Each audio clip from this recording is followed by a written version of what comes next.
you either die a hero or live long enough to see yourself become the villain. That is a powerful quote that I'm not gonna use to lead into this video. Because it's kind of 2008 and to be honest, it's lame.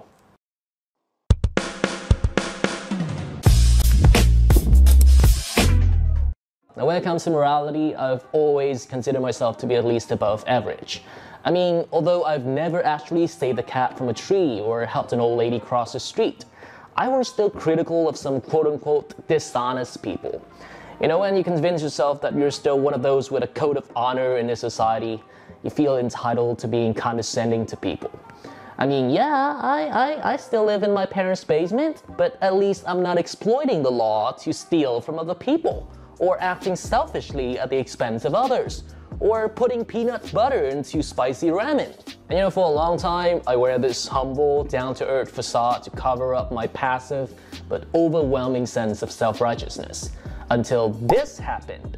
Back in 2014 when MH370 went missing, I was among the first to pray for the victims. Not in the sense of just virtue signaling on social media, but to be genuinely concerned about the lives of those unfortunate passengers. This time, however, I didn't feel any remorse, nor did I want to criticize other people for their hypocrisy. And yet I do feel bad about my apathy, but even if I try to pay attention, it's more about preserving my own value, rather than actually showing empathy for the victims. Maybe it's because those people were Chinese and I've been associating the hate for China with high moral value. Perhaps this time around there was no pray for MU5735 movement on social media. Or perhaps there's been way too much going on with the world right now. 3 years into the pandemic and 3 months into a global political shitfest have deprived me of basic human emotions. And speaking of the pandemic, I still remember the case of patient number 17. So long story short, she evaded all the required COVID-19 tests as she believed there was no way she could have got the virus.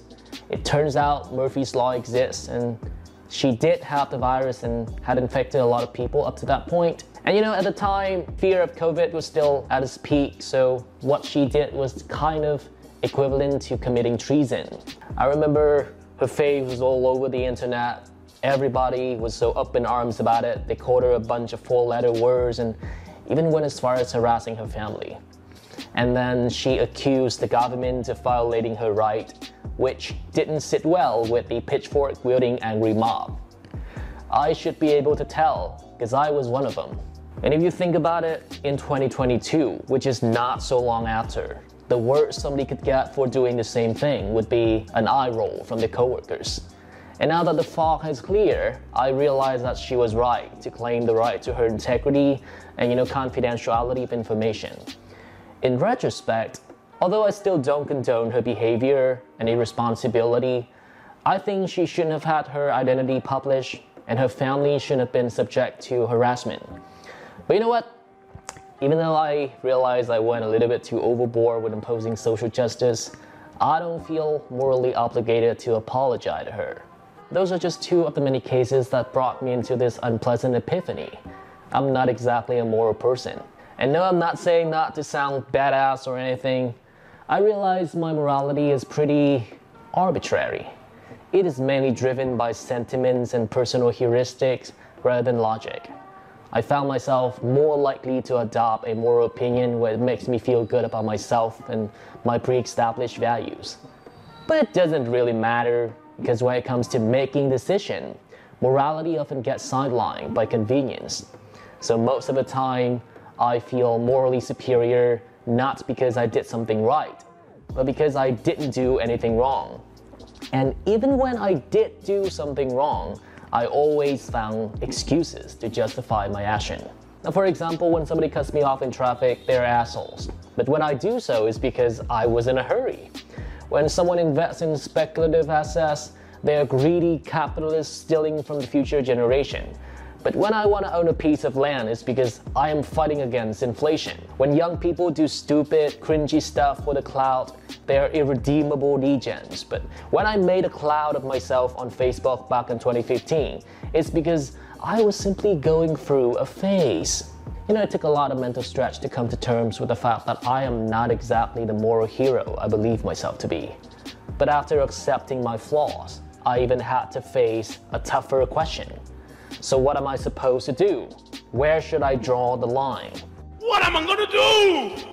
Because apparently I still wouldn't give up my own safety and the comfort of my loved ones for any moralistic reasons. But of course, I'm not gonna use moral relativism as an excuse to smuggle weapons and push an old lady off a cliff and commit bestiality. Even though I'm pretty sure I could easily get away with the last one. So at the end of the day, the concept of morality has always been abstract and complicated, so I don't think I can offer you any satisfying answer regarding what to do. If anything, I'm presenting you with even more questions. But for me personally, the acceptance of my own moral flaws has allowed me to take myself less seriously, to start accepting my role in society as neither a hero or a villain. That should give me a better reason to be more empathetic to moral inadequacy without condoning it. It's like, I still wouldn't stand for a guy who assaulted someone for making a joke about his wife, but I kinda stopped assuming that I would have handled the situation any better, no matter how tempting that moral high ground might be. And you know what? On the same note, maybe it's time I finally try that spicy ramen with peanut butter, just for the kicks of it.